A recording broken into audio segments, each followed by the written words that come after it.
history of the Irish mob in New York's Hell's Kitchen. Part 2, the Westies.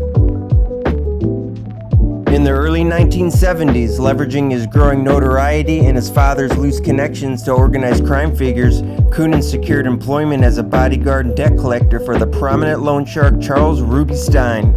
Stein was a mob-connected loan shark and one of the biggest in the nation. He was connected to the Genovese, Colombo, and Gambino crime families. At any given moment, he'd have well over $1 million on the street. Operating primarily in Hell's Kitchen, Coonan handled collections on outstanding loans, using intimidation and physical force to recover payments for Stein's operation. This position enhanced his standing in New York's criminal underworld and got him acquainted with various underworld figures. During this time, Coonan formed a loose alliance with several of the younger generation of like-minded Irish criminals in Hell's Kitchen to undermine Spillane's dominance and eventually seize control of the neighborhood's rackets. His main core guys included Billy Beatty, Kevin Kelly, Billy Boken, Jackie and Eddie Coonan, Jimmy McElroy, Richard Muggsy Ritter, Kenny Shannon, Joey Schultz, Richie Ryan, and Tommy Hess. Officials would later also include Edna Coonan, Jimmy's wife, as a gang member because she was always involved in the background and ran Jimmy's organization whenever he was locked up. Nevertheless, this is the main core group of what will eventually turn into the Westies, and they began targeting Spillane's lieutenants and sabotaging his rackets, escalating the turf war as Coonan sought to position himself as the new power in Hell's Kitchen. Eventually, this war would get so intense that citizens of Hell's Kitchen would have to choose sides. And those who took Spillane's side were subject to beatings, kidnappings, store vandalism, robberies, all at the hands of Coonan's younger generation of Irish hoods. And those who chose Coonan's side were immune from the abuse because Spillane's gang wasn't doing all that. They were much older and more respectable.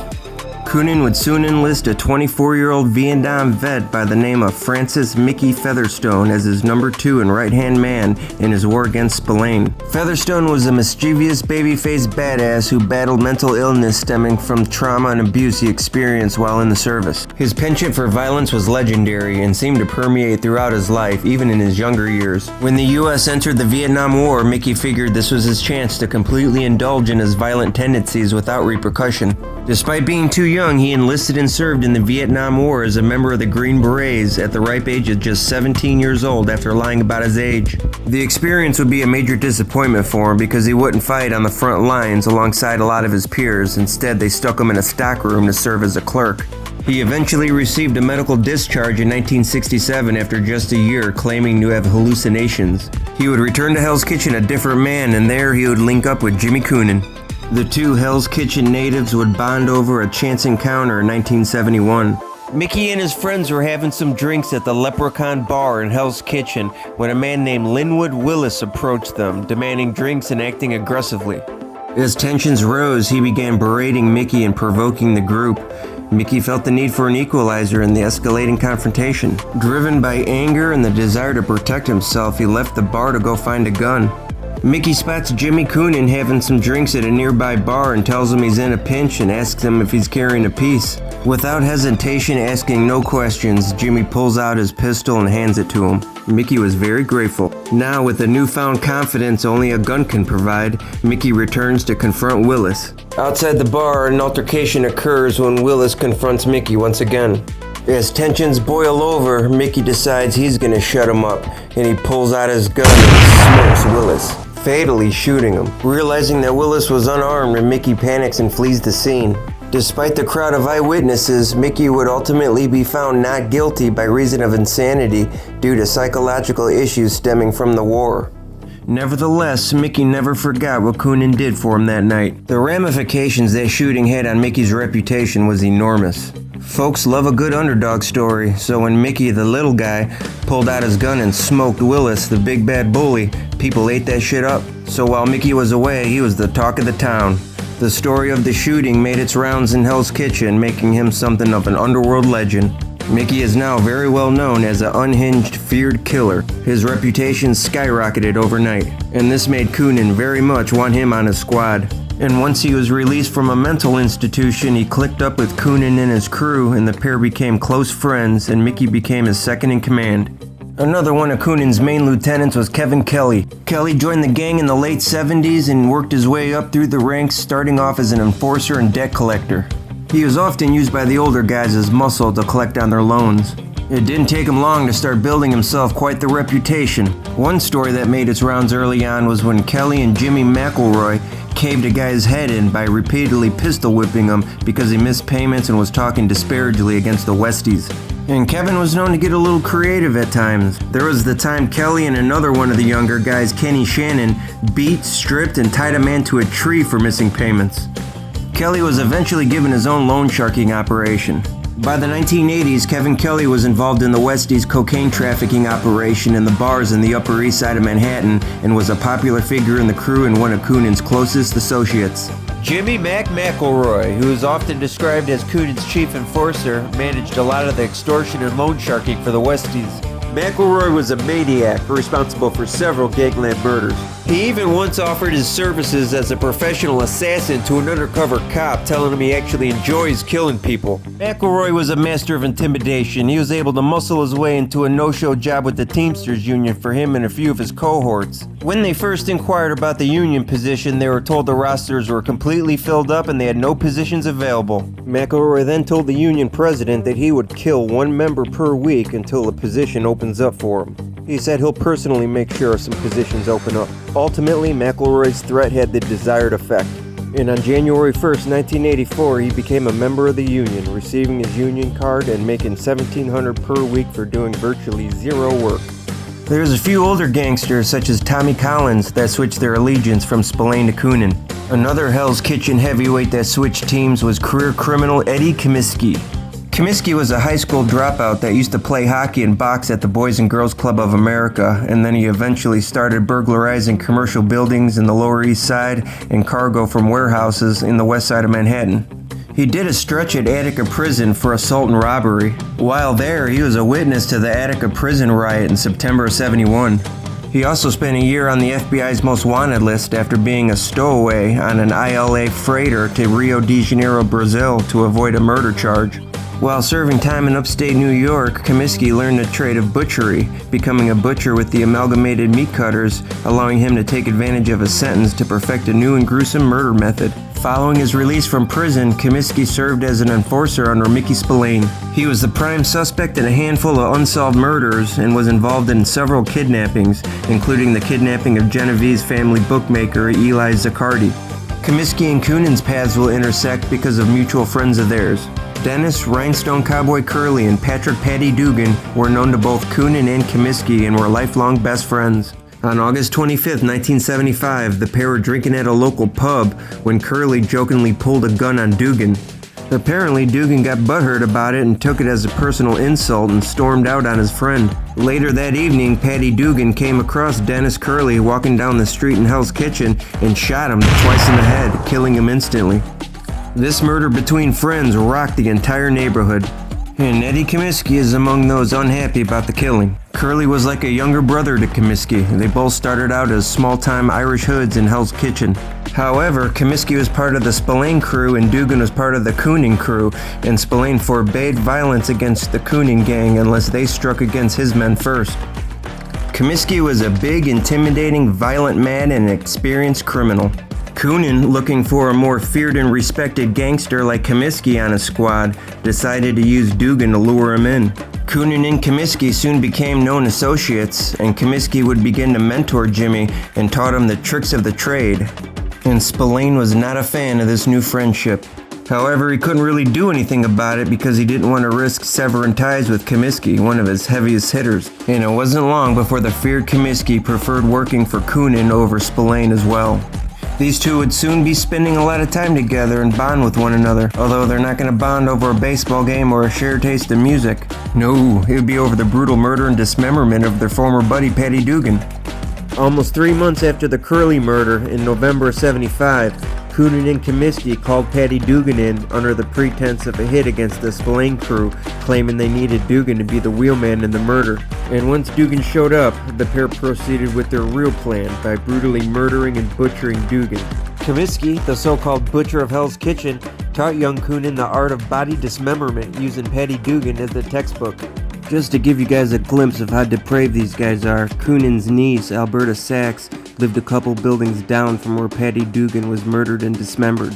To stealthily travel from building to building, these guys would hop tenement rooftops. On the night of the murder, these two hopped the rooftops over to the building where his niece lives and woke her up at 3:30 in the morning when they came in through the roof so they could borrow a couple knives. They grabbed a couple and they left. A little while later they came back, but this time Comiskey had a garbage bag in his hand and it was dripping blood. She asked him what was in the bag and Comiskey told her, it's Patty Dugan's head. Stunned, she just proceeded to clean up the mess. Before he left, Jimmy would give her $20 for the knives. Apparently that wasn't enough to buy her silence because she would spill all the gruesome details in court before disappearing in the witness protection program. The following day, Coonan and Comiskey went out for a drink with Billy Beatty at the Sunbright Bar, a favorite watering hole of Comiskey. Supposedly, they brought the head of Dugan with them, and they set it down on the bar stool, ordered his favorite whiskey, lit one of his cigarettes, put it in his mouth, and had a nice laugh. Now, according to news reports, they jokingly said, although he fucked up, he still was a good Irishman. Beatty was then instructed to go over to Dugan's apartment and bring down a carton of milk from the refrigerator. According to reports, the carton apparently contained Dugan's pecker, which was later rumored to have been placed in a pickle jar and kept in the refrigerator. Yeesh, animals.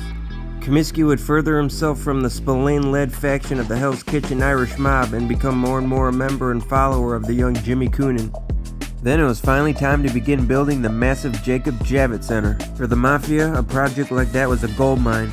From the construction contracts to the bid rigging, the union activity to the kickbacks and all the other rackets associated with building and running a large convention center. It was a tremendous moneymaker and had the potential to put millions in the mob's coffers. They were salivating at just the thought of it. The Italians were used to getting their hands on all the prime construction contracts. But unfortunately for them, the center was being built on the west side in Hell's Kitchen, which was technically the territory of Mickey Spillane. And for the mob, this project fell in the department of multi-millionaire Genovese street boss Fat Tony Salerno, an absolute titan in the construction industry, and he wanted a piece of that pie. Salerno knew Spillane was a stubborn bastard from their past dealings, and he didn't like to work with many other people outside his race.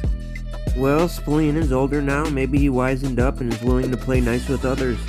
So Fat Tony sends a couple emissaries to Spillane to try to hammer out a deal and collaborate over this extremely lucrative project. Spillane flat out refused. He wouldn't give him an inch. He made it pretty clear to the Genovese family that there better not be any greasy dagos in Hell's Kitchen or there'd be hell to pay. And surprisingly, he was able to keep the wise guys at bay. Although the Italian gangsters greatly outnumbered the Irish mob, Spillane was successful in keeping control of the convention center construction. Needless to say, the Genovese family were frustrated and embarrassed by Spillane. They weren't going to just let this ride. Fat Tony, being the sly and experienced mafioso that he is, basically said, okay, we'll see about that. Now, some sources claim that this is the start of an Irish-Italian mob war, but I'm sorry to say, it wasn't much of a war. It was completely one-sided. Fat Tony Salerno, showing off his chops as the family general and wartime strategist, decided not to go straight after Spillane, who was usually very careful and traveled with bodyguards. He instead decided to take out the most dangerous guys around him, his strongest allies. And of course he was smart enough not to send an Italian out there who would stick out like a sore thumb. Salerno just so happened to have a top-tier hitman who was Irish at his disposal. Joseph Mad Dog Sullivan was a skilled and highly efficient hitman and a close associate to the Genovese family. Sullivan was a high school dropout who enlisted in the army but was caught leaving without permission and was sent to Governor's Island. Then, not too long after his arrival, Sullivan escaped from the facility and swam back to Manhattan. He was quickly captured but faked the mental illness to avoid a court-martial and jail time. Once he had all that behind him and he was back out on the street, he gets into a bar fight in Queens in 1967 and kills the guy, committing his very first murder, first of many. He ends up being convicted of second-degree manslaughter and gets sent to Attica prison. Then in 1971, Sullivan pulled off his great escape from Attica by climbing in the back of a truck and burying himself beneath a pile of empty flour bags as it was leaving the prison. His timing had to be spot on, but he did it. He got out of there. To date, Sullivan is the only inmate to ever escape from Attica prison. Sullivan was caught 6 weeks later walking down the street in Greenwich Village wielding a sawed-off shotgun.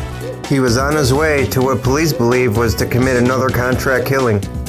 He was returned to prison where he stayed for a few years. Then in May of '76, Joe Mad Dog Sullivan was unexpectedly granted parole from the state of New York and released from prison after serving 10 years of his sentence for second-degree manslaughter. Once back on the streets, Sullivan cranked things up with his hitman persona. He knew he was good at clipping people, so he figured if he's going to be a hitman, he wanted to be the best hitman he could be. He would study his targets, getting to know their routine and habits, and he was physically fit and would train before completing assignments.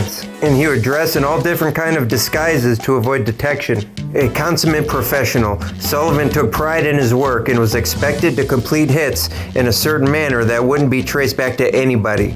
Joe would get close to Fat Tony and became loyal to him, and then it didn't take long before Sullivan became his favorite hitter. Fat Tony ran arguably the largest mafia crew in New York, and being the street boss, he had the pick of the entire Borgata, but he constantly chose Joe Sullivan to take care of the family's hit contracts. That there speaks volumes of how Salerno thought of Sullivan as a hitman. Officials suspected Sullivan as the triggerman in over 30 gangland homicides. Needless to say, Mad Dog Sullivan was subsequently considered Salerno's personal hitman. Of course, a situation like this couldn't have been any more perfect for a hitman like Mad Dog Sullivan. Fat Tony Salerno would eventually dispatch Sullivan to whack out 3 Spillane heavy hitters in Hell's Kitchen. The first to go is longtime Spillane loyalist Tom Devaney. Sullivan knew how to blend into his surroundings. Devaney was having a drink at his favorite bar, and Sullivan just walked right up to him and put 2 behind his ear and vanished. Nobody saw nothing. Then Eddie Comiskey's number was up. Salerno knew all about Comiskey's reputation and that he could potentially be a big problem, but they had no idea Comiskey switched sides to the Coonan camp. And unfortunately for Eddie, he wasn't too hard to find. On August 20th, 1976, Eddie the Butcher Comiskey was having some drinks at his favorite spot, the Sunbright Saloon, when Sullivan calmly walked in and walked right up to where Comiskey was sitting and shot him point blank in the back of the head, instantly killing him. Next on Fat Tony's hit list was one of Spillane's top lieutenants and enforcer, Tom the Greek Kapatos. In January of '77, Sullivan spotted Kapatos walking down the street in Midtown Manhattan. Sullivan pulled up next to him, hopped out, and smoked him right there on the side of the road. That was it for Spillane. He saw the writing on the wall. He took one look at the scoreboard and knew if he stuck around Hell's Kitchen, it'd be his ass getting gunned down. He knew he had to get out of there while he still could. He then moved his family out of Hell's Kitchen and over to Woodside, Queens. In the meantime, New York hoodlum and low-level criminal Danny Grillo was a good friend of Jimmy Coonan and dwelled on the fringes of the Westies. Danny was well-liked and seemed to know everyone. He was one who walked in some circles that included some major underworld heavyweights. He wasn't considered part of the Westies crew because he was part of a different crew, one you may have heard of, the notorious mass-murdering DeMeo crew led by the ruthless and deadly Roy DeMeo. Somewhere down the line, Grillo introduces Jimmy Coonan to his boss DeMeo. Now at this time, Roy is a big mafia hotshot up-and-comer. He's a high-earning, mass-murdering Gambino associate under the ever-so-popular capo Nino Gadji. And Roy ain't meeting any new people unless he wants to. What I think happened was, one day Danny's telling Roy and the crew stories about Coonan's criminal exploits and happens to get into the body dismemberment part of it, and that immediately perked Roy's interest. Huh? Wait, what? He chops up bodies too? If you are unaware, Mr. DeMeo is considered the Michael Jordan of making guys disappear through a systematic process of body dismemberment and disposal that was coined the Gemini method.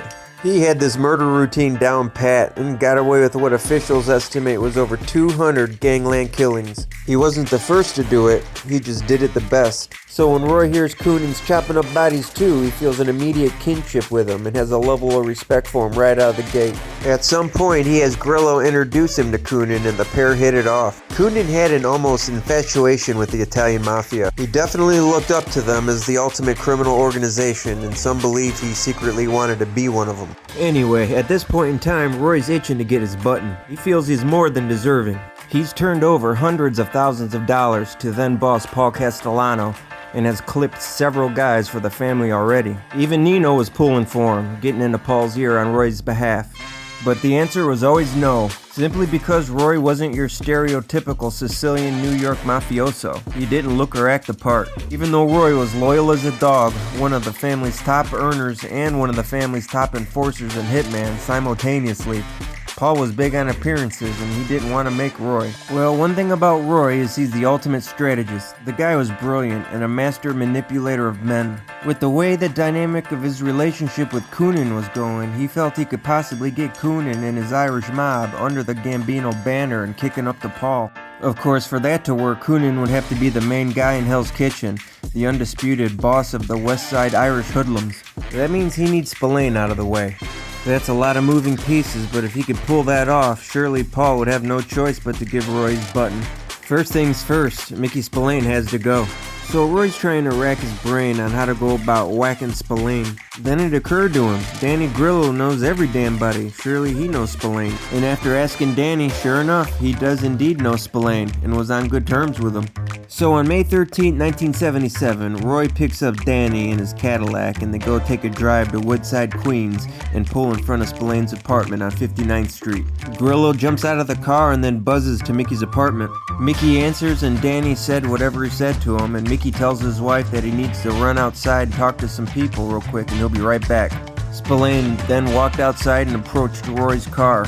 As he walked up to the window of the car to talk, Roy shot him in the head 5 times, killing him. And then they pulled off and drove away.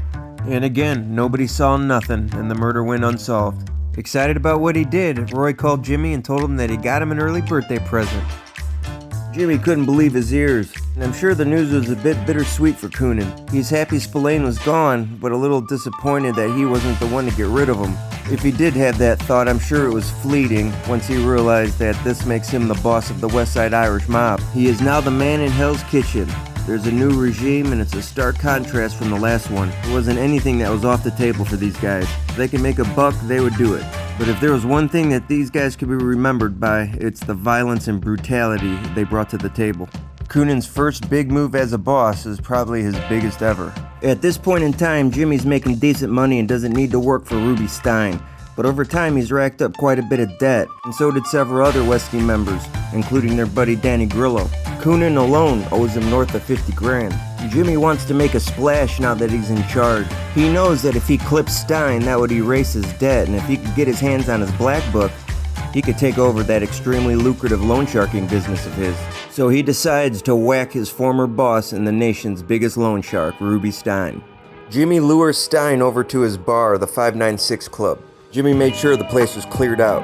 The only guys there were Westies. Besides Coonan, there was Billy Beatty, who later ends up cooperating. That's how we know these details. He was standing at a telephone in the corner between 2 windows. Danny Grillo was there. He also owes Stein a significant amount of money. He was in the kitchen area, and Richie Ryan was sitting at a dining table. When Ruby got there, they didn't waste any time. Danny Grillo came out of the kitchen and immediately pumped 4 shots into his chest, killing him. Beatty immediately closed the blinds and locked the door. It seems that Jimmy was impressed with Danny. He probably wasn't sure Grillo had it in him. Danny was probably thinking, dude, I roll with the DeMeo crew, you have no idea. It was clear the two bonded over this because they immediately embraced each other and hugged afterwards. They're like, yay, we did it. Then Jimmy told Billy and Richie to pump around into him to make them all culpable in the crime. So they too walked over and put a slug into him. Coonan then dragged Stein's body to the rear of the bar outside the women's restroom where he hacked the guy's head off. He then proceeded to dismember his body. Coonan used the opportunity to demonstrate to Ryan how to dismember a body with a 12-inch serrated knife. When Stein's shoes and socks were ripped off, about $1,000 in cash fell out and it was put on the bar and split between Coonan, Grillo, and Richie Ryan. The body parts were placed in plastic garbage bags and dumped in their favorite spot. The Westies' unofficial burial grounds, a section of the Upper East River known as Hell's Gate because of its particularly treacherous currents. This act represented Coonan's most significant power play, showcasing his ambition and willingness to redefine the criminal landscape, even if it may ruffle some feathers. The aftermath of the murder stirred anxiety amongst his associates, especially as police scrutiny increased. But soon things will take a turn for the worse. Well, wouldn't you know, just 10 days after Stein's murder, a torso washed up on Rockaway Bay, and they were able to ID the corpse as the missing loan shark Ruby Stein. This made Coonan furious. Well, he's gonna have to suck it up as a learning experience because it was his fault they found it. Coonan neglected to punch holes in the lungs, which resulted in making the torso buoyant. Then it was just a matter of time before it washed up on shore and somebody found it. This wasn't good for the Westies. Ruby Stein had some important allies. He was connected to 3 out of the 5 New York families. An unsanctioned hit on the nation's largest loan shark that makes the mob millions of dollars is an automatic death sentence. And when you know, not long after, Roy comes calling, telling Jimmy that his boss, the Gambino boss, Paul Castellano, wants to have a word with him and wants him to come to a meeting at Tommaso's restaurant. Of course, Jimmy thinks this is all about the Stein killing, but what he didn't know is that Roy's been pushing for Paul to take the Westies into the fold of the family and get a piece of everything they make and gain access to all the juicy construction contracts in their territory, like the Javits Center. Of course, Roy's trying to make this connection to boost his chances of getting made. Before the big meeting was to take place, it seems Coonan was able to squeeze in yet another murder, this one even crazier than the last. One of Jimmy's loan shark customers, Ricky Tassiello, owed the gang boss 10 grand, so he wanted to make an example out of him. In January of '78, Tassiello gets lured to Billy Beatty's flophouse apartment. Apparently, Tassiello sees Coonan pulling his gun, and he's a quick fucker and starts running in circles to dodge the bullets, which was actually working at first. But he wasn't keeping track of Featherstone, and Mickey was able to plunge a knife in his chest, although that didn't completely stop him. So then Mickey was able to grab his wrists and hold him so Coonan could get a clean shot at his head, which he did. He shot him square on the side of the head and he finally went down. They then dragged him in the bathroom and put him in the shower. Beatty later testified that he walked into the bathroom and saw Tassiello laying in the tub with a knife sticking out of his chest and blood coming out of his head. Beatty said he asked Coonan why he killed Tassiello when he only owed him 10 grand. It was more than money, Beatty said, Coonan explained. Coonan said he was going to meet some people, and the more bodies he had, the better he looked. That's when Billy realized Coonan killed Tassiello to simply boost his reputation a bit before the big meeting with the Italians. Beatty said that he was starting to think Jimmy was getting addicted to killing and maybe even the dismemberment. Then Jimmy grabbed the knife sticking out of his chest along with a second serrated knife and began chopping. And just when Beatty thought Jimmy couldn't get any ruthless, in the middle of chopping up Tassiello, Jimmy brings him his hands and tells him to put him in the freezer. Coonan said the next time he takes somebody out, he wants to put his fingerprints on the weapon. And once the body was properly chopped up, the pieces were put in plastic bags and dumped in the East River, just like the other ones. As the big Gambino meeting approached, tensions grew, especially considering recent events such as the death of Ruby Stein and the potential repercussions from the mafia that might bring. So Jimmy and Mickey decide to send out spies. They get his younger niece Alberta, remember her, and her friend Dick Marr, and send them out as a scout team for the meeting at Tommaso's restaurant. They were dressed to blend in and sent out early to scope things out. Their task was to observe and report back. These guys were so nervous about this meeting. Coonan, Mickey, and about a dozen other Westies were all at Billy Beatty's apartment, and Coonan told everyone that if he and Mickey aren't back by a certain time, to go grab the guns and go down to that restaurant and kill everyone. And they all told him okay, it would be their pleasure to go gun down an entire restaurant. Mickey also wanted to take out an insurance policy as well. So he grabs a grenade and says, if they want to take us out, we all go. Well, apparently the coast was clear and the men ventured off to Tommaso's restaurant. At this meeting that we know of was of course Gambino boss Paul Castellano, his underboss Tommy Bellotti, Captain Nino Gaggi, Roy DeMeo, Dominic Montiglio, and there may have been a few others, and of course, Jimmy and Mickey. Now, Roy and Jimmy have gotten kind of close, and before the meeting, Jimmy asked him what he thinks he should say if Paul asked him about the Stein murder, and Roy immediately answered back, lie your ass off, don't ever admit to that. So I guess Jimmy felt a little better, now he knows what to do. So they sit down at the table for the meeting. Coonan and Featherstone are introduced to Castellano and others, and a meal is shared amidst a tense atmosphere as high-stakes discussions amongst influential mob figures takes place. Of course, Paul asks him about Ruby Stein and if they were involved in his murder, and Coonan denies any involvement. Then Paul asks him about Ruby's black book and that it's imperative that they get that book back. Again, Coonan tells him that they have no idea what happened to his black book, and Coonan successfully manages to maintain a facade of innocence regarding Stein's murder despite the direct inquiries. It's unknown if Paul actually believed him or not, but he did chastise him a little bit for the murder. Ultimately, the matter of the Stein murder and the missing book was swept under the rug, and the mob took an estimated $4 million hit. Ouch. Castellano decided he's better off trying to tame the Westies than try to take them all out. He knew that could get messy, realizing the game was crazy and unpredictable as well as monstrous about retribution. Instead, he took them into the Gambino fold, knowing he could get a piece of everything they make, use them in a number of rackets and for enforcement and certain hits he didn't want coming back to him. Castellano told Coonan the Westies would pay the family 10% from all their illegal proceeds, and in return, the Gambinos would finance their loan sharking operations and other illegal endeavors. And Paul said, all hits need to go through me. If you need somebody clipped, go see Roy and he'll bring it to me. And Roy's going to be your liaison to the family. If you have any problems or concerns, bring them to Roy. And more importantly, each week they need to bring Roy an envelope.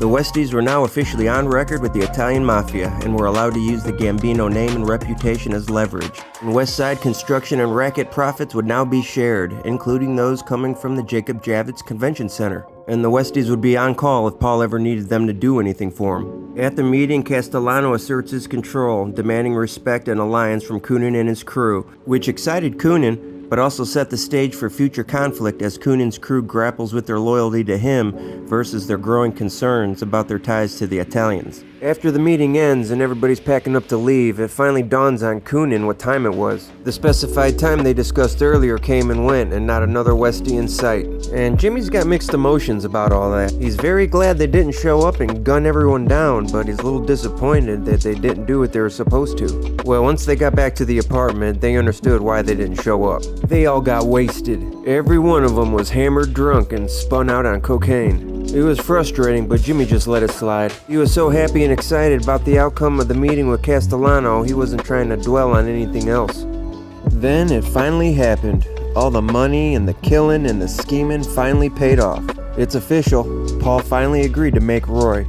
After getting the Gambino family control of the coveted west side of Manhattan and getting the Westies to operate under their banner, Paul finally believes Roy's done enough to earn his button, despite how he looks and acts. On what I suspect was the best day of Roy's life, he got his finger pricked, burnt the saint, took the oath, and was given his button, and was now a fully made man in the Gambino crime family. His lifetime dream and goal finally came to fruition. During this little sliver of time, things were grand and everybody was happy and making money. All was well in Hell's Kitchen. The Westies had a newfound confidence, especially Coonan. Now backed by one of the most powerful mafia families in the nation, nothing could stop them. Their grip on Hell's Kitchen got even tighter. By the end of '78, Jimmy Coonan and his crew established themselves as a leading organized crime group in Hell's Kitchen and the entire west side of Manhattan. On the street, they were known as the Hell's Kitchen Irish Mob or Coonan's Crew. Nobody referred to them as the Westies at this point in time. Interestingly, the Westies did not receive their moniker until 1977 from a detective investigating the murder of mob-affiliated loan shark Ruby Stein. Well, the press seemed to love it and used it every chance they could in the newspaper, and then of course the name stuck. Well, needless to say, these guys were making hella money during this time. They were extorting just about everyone they possibly could. Their labor racketeering efforts were thriving. Various Westies members were into drug trafficking. So it seems everyone was eating good during this time. Although for these guys, that doesn't mean they cut down the violence. For them, violence was fun. It was something they enjoyed. Some guys like to play sports or watch movies. These guys like to fight, shoot people, and chop up bodies. Yeah, their ruthlessness was unmatched. They terrified everyone on the west side. Because of the constant indiscriminate violence, the Westies were plagued with prison sentences throughout the 1970s and 80s, but this never upended their stranglehold on Hell's Kitchen and the West Side docks. And when a new museum was under development along the Hell's Kitchen waterfront, it was inevitable that the Westies would eventually infiltrate. The USS Intrepid launched in 1943 as an aircraft carrier. It'd seen some action. It was used in World War II, the Korean War, the Vietnam War, before being decommissioned in 1974. And then many wished to see her preserved, and in 1978, the Intrepid Museum Foundation was established. The museum was staffed in part by members of the local 1909 chapter of the International Longshoremen's Association, the largest maritime workers' union and the one controlled by the Westies. Now, one of the Westies' more lucrative connections during this period was Gambino associate Vinny Leone, a loan shark and bookie who was installed as the business manager of the ILA Local 1909. The Gambinos assigned Leone to help the Westies oversee criminal activities of the West Side Piers. Coonan and Featherstone worked with Leone, securing no-show jobs, bid rigging, union manipulation, and other forms of labor racketeering. This arrangement benefited everybody and helped facilitate the Westies' schemes at the museum. The ILA controlled about 30 staff positions at the museum, including ticket sellers, engineers, and maintenance personnel. Featherstone's wife, Sissy, was one of the ILA members employed as a ticket seller. Sissy devised the scheme where her and a few other women save previously sold tickets and then resell them and, of course, keep the money. Then later, Westies member Kenny Shannon became the museum's timekeeper. And that's when Sissy Featherstone went from corrupt sales agent to no-show employee. The union charged several no-show jobs to the museum in addition to skimming proceeds. Then in July of 1985, the Intrepid Museum filed for Chapter 11 bankruptcy. The ensuing investigations revealed the museum has been subject to extortion and theft schemes by the Westies. Ultimately, the museum's executive director reported that the museum lost $100,000 to $120,000 annually to the Westies' combined racketeering activities. And it seemed everyone just kind of let the Westies do their thing. Nobody dared challenge them or give them any pushback. Their reputations were so ruthless, nobody wanted any smoke. Their reputations got so out of control, they were quite literally above the law, able to enact all the violence they want without worrying about anybody testifying against them. And when their main enforcer, Featherstone, would get pinched for some type of violent act, he would always beat the rap or get sent to a mental hospital for a few months, or even probation. Well, for example, when a group of New Jersey hoods entered Hell's Kitchen and started a fight with members of the Westies, of course they want to go after Featherstone because he's one of the smallest guys in the group. Big mistake. Mickey was probably thinking, well, I shot and killed, 2 people already, and here I am a free man. What's one more? What's absurd is he's kinda right. The government simply won't prosecute Featherstone for whatever reason. He was actually tried for the Spillane murder and was acquitted. Of course, he was actually innocent of that one. Nevertheless, Featherstone calmly walked off and returned shortly after with a rifle, and without saying a word, shot one of them in the side. Of course, they all scattered and took off after that. Mickey would indeed get arrested, but for some reason, the judge gave him probation. This dude got probation for shooting somebody with a rifle, committing attempted murder. Say what? Where'd they do that at? Coonan was also operating with an air of invincibility. On November 22, 1978, Coonan and his crew ended up at Plaka Bar. There, a bartender, Harold Whitehead, called one of Jimmy and Mickey's friends a fag. This incensed Coonan. Shortly after, Whitehead headed for the men's room and Jimmy followed him in there and impulsively shot and murdered him. Constantly building that reputation and inserting dominance in spite of the extreme ramifications. Now, another racket these guys were involved with was counterfeiting. And Mickey happened to have a wad of bogus bills when the pair went to get massages. Before leaving the massage parlor, Mickey ends up tipping the masseuse with some funny money. And that would pique her suspicions and she would call authorities. And they of course tested the money, which led to their arrest. He was actually traced because the girl remembered seeing his name tattooed on his arm. Now, behind the scenes, law enforcement has been building a case against the two for the brazen murder of the bartender, Whitehead. And then while in custody, they do get indicted for that murder. Billy Comus, a neighborhood hoodlum involved in the counterfeit operation, became an informant and provided information about the source of the counterfeiting notes and offered to implicate Coonan and Featherstone in exchange for leniency in his sentence. At one point, Featherstone was approached with a plea deal, but he stayed solid and refused to cooperate with law enforcement, trying to protect his crew and remain loyal. Things take a turn for the worse for the government when Billy Comus, the key witness, committed suicide before trial, leaving a significant gap in the prosecution's case. As the trial for Whitey Whitehead's murder begins, various witnesses give conflicting tales and the defense leans heavily on discrediting these witnesses. 2 witnesses flat out refuse to testify. The trial is fraught with dramatic accusations, courtroom antics, and culminates in a surprising verdict of not guilty for both defendants. Amazingly, in the aftermath, Robert Crowell, another witness, also takes his own life, further underscoring the perilous environment surrounding the case. Ultimately, the government was able to get Mickey Featherstone and Jimmy Coonan off the streets. They're sentenced to prison on separate charges. Coonan was hit with gun possession with an illegal silencer, and Featherstone was convicted of counterfeiting. Mickey again was sent to a psych ward. This time he's to spend 6 years at the Medical Center for Federal Prisoners in Springfield, Missouri, while Coonan was sentenced to 4 years in federal prison. Despite their 2 leaders getting locked up, the narrative around the Westies continued to grow, preserving their notoriety despite their legal setbacks. The reputations of Jimmy Coonan and Mickey Featherstone escalated dramatically due to the publicity surrounding the Whitehead trial, and their incarceration led to a decline in police surveillance and allowed the Westies to continue their criminal operations unabated. Coonan, despite being incarcerated, maintained control over the gang's activities, with his wife Edna collecting payments and taking care of business for him on the streets. With the help of his brother Jackie, they didn't miss a beat. Jimmy and Mickey weren't the only ones to beat a murder rap.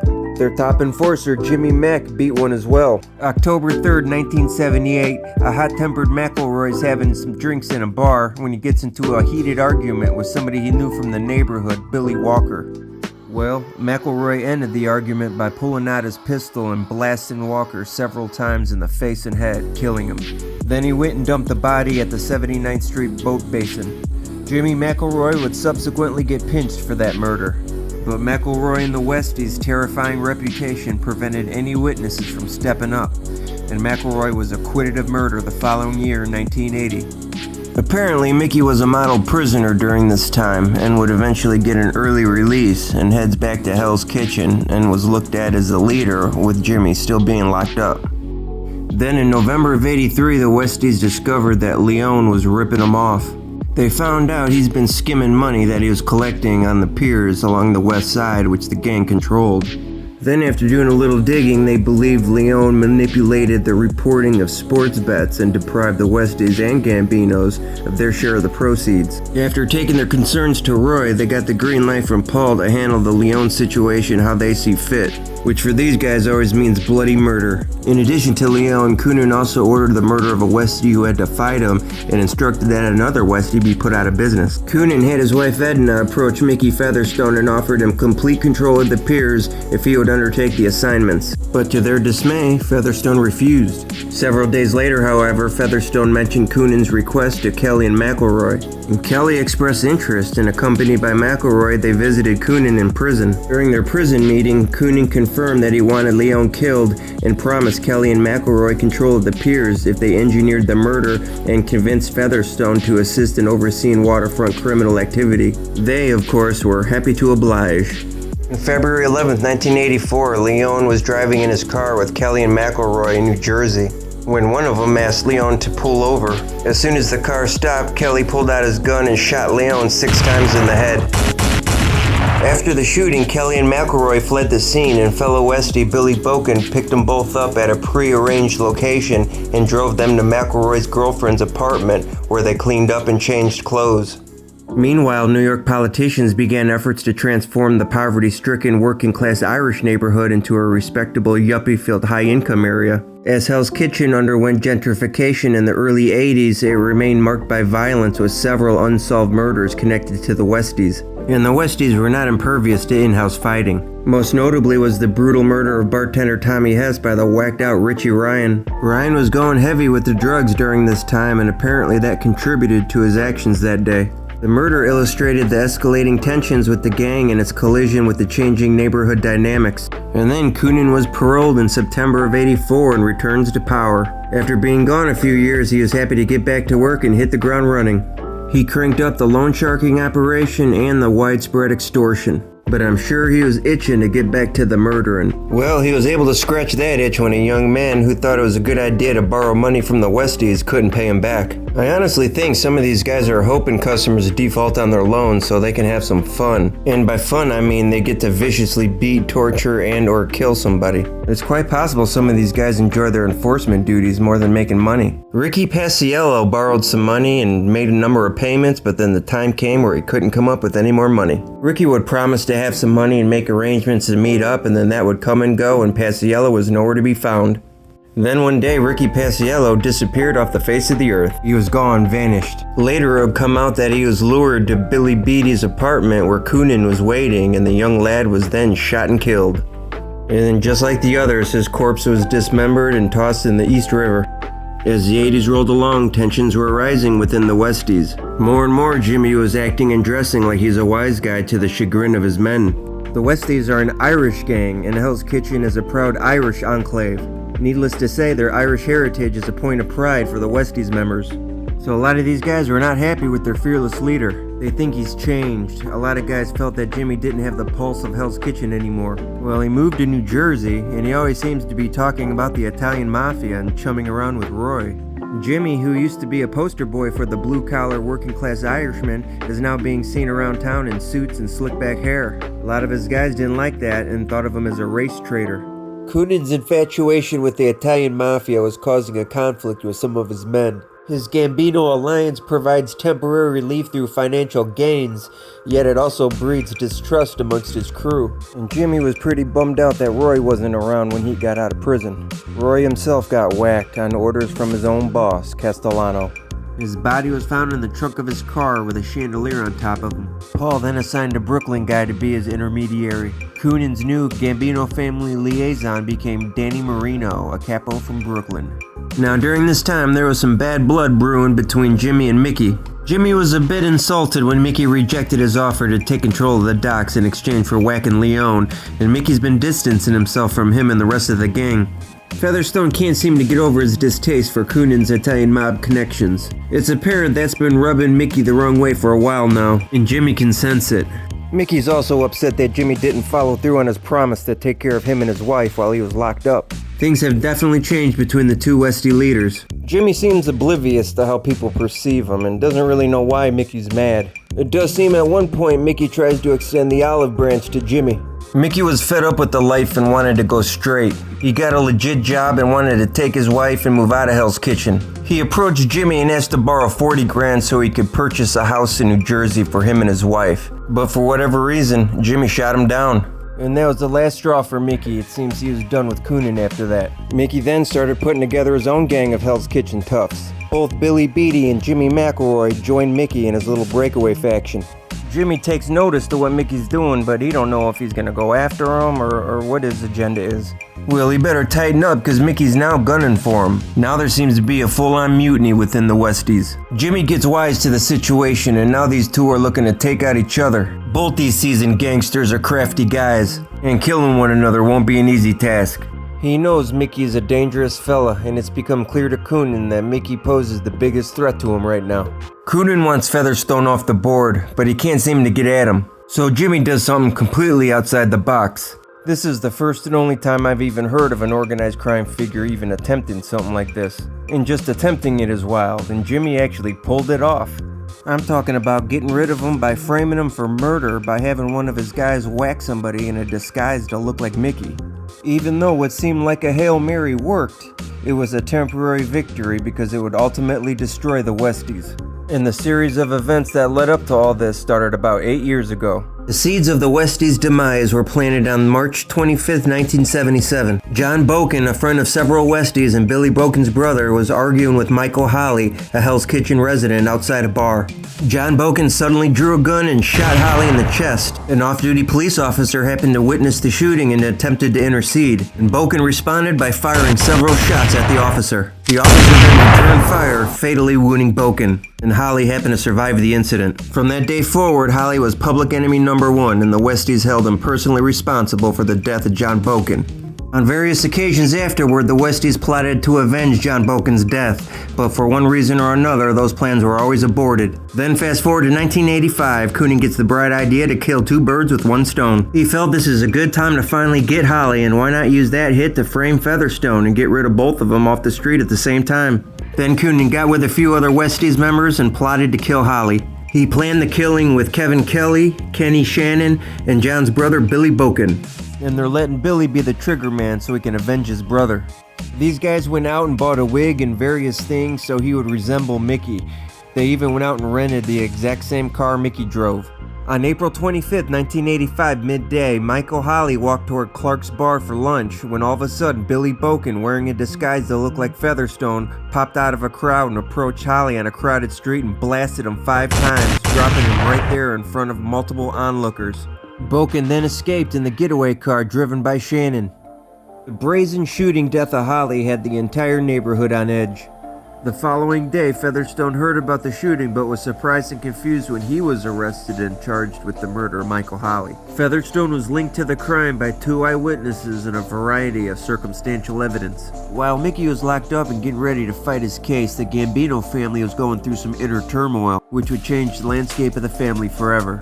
In December of '85, Gambino boss Paul Castellano was gunned down alongside his underboss Tommy Bellotti right in front of Sparks Steakhouse. A Christmas season Midtown Manhattan assassination orchestrated by the family's young guns, up-and-coming Bergen capo John Gotti. And John would become the new hotshot Gambino boss. and Jimmy wasn't sure what this meant for him and his organization. It didn't take long for someone to reach out to him, and he met with Gotti and was told it's business as usual. The arrangement stays the same, but instead of Marino, Jimmy is now going to deal with Joe Watts. He's the new liaison to the Westies. It wasn't too long before their number was called and the Gambinos had a little job for him. They've been having problems with this fella John O'Connor, a business agent of the Carpenters Union. Gambino associate Philip the Professor Modica was overseeing the construction of Banker and Broker's restaurant in Battery Park City. Modica got into it with O'Connor for using non-union labor. Apparently things escalated to the point O'Connor and his boys broke up the construction site and trashed the restaurant, causing about $30,000 worth of damage. Furious, Modica took his complaint to Gotti, who then ordered O'Connor kneecapped or busted up. He didn't want him killed, he just wanted somebody to throw him a beating. John didn't want anyone to know this was coming from him, so he wanted the Westies to take care of it. He gave the orders to an underling, Tony Lee Guerreri, who then met with Coonan to give him the details of the job. Coonan obviously didn't want to do this himself, he just got out of prison, but he wanted to make sure it went smoothly, so he gave it to his new number 2, Kevin Kelly. On May 7, 1986, Kevin Kelly waited outside the building that O'Connor was supposed to be going into. Apparently, he didn't want to part with the effort it would take to throw him a beating and elected to have his pistol do all the work. Once he saw O'Connor, he then followed him into the building and shot him 4 times in the ass, hip, and legs, wounding but not killing him. Even though it didn't go down exactly how he wanted, Gotti was satisfied with the job because O'Connor was wounded, but he was still alive, so he got the message. He just wanted him messed up, and at the end of the day, that's what happened. Gotti would later congratulate Coonan for a job well done. Meanwhile, Mickey's in jail thinking, there's no way I'll get convicted for a murder I didn't commit. Featherstone, claiming he's innocent, went to trial in state court in the spring of 1986. As the trial unfolded, evidence pointed towards Mickey's guilt, exacerbated by inflammatory testimonies that painted him as the instigator. Despite his lawyer's attempts to mount a defense, the case against him solidified through strategic questioning and witness testimonies rooted in long-standing grudges. Ultimately, Mickey was found guilty of a murder he claimed he did not commit, trapped in a conspiracy crafted by his so-called peers. After the conviction, Featherstone and his wife Sissy continued to insist that Featherstone was innocent. Despite initial doubts about his claims of a conspiracy surrounding Holly's murder, the government indicated that if he wants assistance proving his innocence, he would need to fully cooperate and plead guilty to racketeering. With the support of his wife Sissy, they agreed to cooperate with the government. They basically just wired up Sissy and told her to go get the evidence you need. Well, it turned out this girl was good. She went out there to coax these guys into giving the goods. Sissy recorded a series of conversations with key guys like Kevin Kelly and Kenny Shannon, who revealed information about the gang's criminal activities, and eventually they implicated Boken as the actual shooter in the Holly murder, providing critical evidence for Mickey's claims of innocence. The challenges of loyalty amidst treachery during their quest for justice took an emotional toll on both Mickey and Sissy as they navigated the complexities of gang life throughout their fight for vindication. In the following months, the evidence collected led to a court hearing where both Mickey's attorney and the assistant DA testified to the government's shifting stance on his conviction. In September of '86, the prosecutor who oversaw Featherstone's conviction in the Holly frame told the presiding judge that a post-conviction investigation revealed Featherstone was innocent of that particular crime. The judge immediately overturned the verdict, granting him a moment of relief after this roller coaster ride of treachery he's been on. Now that's over with, Mickey has to make good on his part of the deal he made with the feds. Now he's got to spill the beans on all the criminal activity he's ever done and that of his cohorts. He found himself in a position he never thought he'd be in, but I'm sure he felt like he had no other choice. Cooperating was the only chance he had to get out of that dire situation he was in. I'm sure he was probably thinking if they're gonna play dirty, so will he. And of course, Featherstone knew everything about everyone. As a result of Featherstone and his wife's cooperation, the government was able to amass substantial evidence in the Westies' criminal activities to obtain an underlying indictment, which resulted in the arrest of Coonan and the rest of the Westies on state charges of murder and a litany of other crimes. On March 26, 1987, U.S. Attorney for the Southern District of New York, Rudolph Giuliani, announced a devastating 17-count RICO indictment on 10 members of the Westies. 8 members were charged in connection with 16 slayings, most of the victims having been dismembered. Other crimes included numerous attempted murders, kidnappings, loan sharking, extortion, gambling, and drug trafficking. Featherstone testified in open court for 4 weeks in a trial that began in September of '87. Billy Beatty also flipped, giving up the goods on his former buddies, especially how he helped rub out Ruby Stein. Their cooperation led to convictions across the board. Jimmy Coonan was hammered with a 75-year sentence on an assortment of charges, including several murders. Other leading gang members were also sentenced to long terms, including Billy Boken, who was handed a 50-year bid, and Jimmy McElroy, who was handed 60 years, but he would later flip as well. And everyone else indicted got football numbers. By the late 1980s, the Westies were effectively neutralized. Leaders were imprisoned while other members scattered. In hindsight, it's easy to say that their demise was inevitable and that these guys would all get hauled off to prison. When your answer to every situation is violence, it's bound to catch up to you. Power, especially when unchecked, breeds paranoia. The Westies began to fracture under the weight of their own savagery. Internal disputes escalated and trust eroded, like ice in the summer. And Coonan's incarceration eliminated the primary architect of the group's violent rise to power. The pivotal blow came when Mickey Featherstone, feeling betrayed and set up by his own comrades, turned informant. His testimony was a lethal dagger in the hearts of the Westies. Featherstone's inside knowledge provided law enforcement with the ammunition needed to dismantle the gang from the inside out. And like we see time and time again, a domino effect of Westies betraying their brothers and turning state's evidence preceding Featherstone's cooperation fragmented remaining loyalists and deterred new recruits. This judicial decapitation shifted power dynamics, with mid-level guys unable to sustain unified rackets in Hell's Kitchen amid ongoing federal scrutiny, effectively ending the gang's dominance in Hell's Kitchen by the early 1990s. Plus, the Hell's Kitchen neighborhood's gentrification during this period further eroded any potential for a resurgence as economic redevelopment displaced traditional criminal networks. When Kevin Kelly and Kenny Shannon got wind of the indictments, they took off and went into hiding. Sources seem to indicate that while they were able to avoid arrest, they were still controlling ongoing rackets, and Kelly was considered the man in charge, the new boss of the West Side Irish mob once Coonan was taken off the street. They were on the lam for a couple years until they couldn't take the heat anymore and eventually turned themselves in August of '88. They were then brought to trial. Kelly was found guilty and convicted for racketeering, which included murder and extortion, and sentenced to 50 years in prison, although a sentence was reduced to 40 years after an appeal. Shannon was also convicted of murder for being the getaway driver in the Leon hit and was handed an 18-year bid.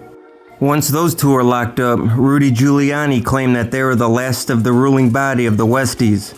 But he was wrong.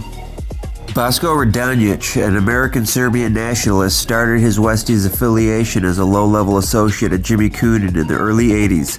Once Kevin Kelly went on the lam, he found the criminal landscape of Hell's Kitchen void of any leadership as all the prominent members were taken off the street. With no one else around, Bosko tried to pick up the pieces and took the reins of what was left of the Westies. He named himself the boss of the Westies and was thereby considered the new leader, basically by default. And despite the thinned out ranks, he was able to reconnect with Gotti. Gotti's former underboss, Sammy Gravano, tells a story on his podcast of Radonjic pulling up in front of the Ravenite in a limo with hookers and blow, asking John to join him. Of course he didn't, but he was still able to re-establish a working relationship with the Gambinos. His big claim to fame during this time was his assistance to the Gambino boss during his legal entanglements. Bosko happened to know George Pape, a juror in Gotti's 1986 racketeering trial.